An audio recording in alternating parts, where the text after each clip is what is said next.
Okay, so we are now at our seventh pick of the draft. Andy McDavitt. CBS has given him a C plus for his draft.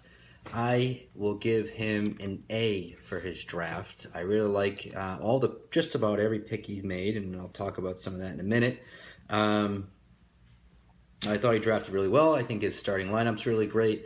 Andrew Luck, Latavius Murray, Adrian Peterson, Randall Cobb, Alshon Jeffrey, Brandon Marshall, uh, running off his starters there. So I think that's a pretty fierce lineup.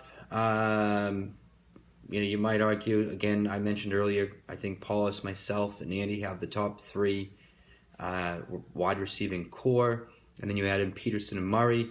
I guess Peterson could be a huge bust, but not likely. And Latavius Murray, while I'm not as high as everyone else, he is projected to be a solid number two running back. Then, of course, the best quarterback in the game. So I think he's got a good team and he drafted well.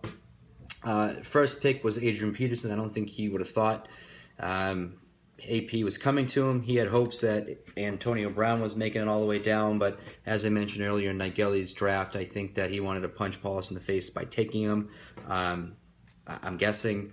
But either way, AP is a good start to the draft. And you had Cobb in the second round. I might have taken Demaryius Thomas, but I don't blame you for Cobb either. And then you had Alshon Jeffrey. I thought that was a great pick. Then you had Alfred Morris, Brandon Marshall.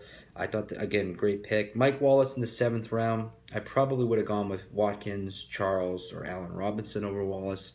That's probably my biggest hang-up in your draft is round 7. I thought you got good value with McFadden in round 10. Round 11, you grabbed, let's see here, Larry Fitzgerald, which obviously he's still a great athlete, and who knows what will be there, but I think he can still make an impact, and who cares, it's the 11th round. And then round 12, he got Martavius Bryant, so he'll just be sitting on the bench until he comes out, and he can assess where he goes from there. So I think he's got a good team. He's got his two best receivers on bye week 7, so maybe by then Martavius Bryant will be kicking around, and he's got a good, or at least a semi-good Alfred Morris as a backup running back, but for some reason that doesn't work out. Matt Jones is Morris's backup, so he kind of has both of those guys, and one is a fail-safe. So nice job this year, Andy.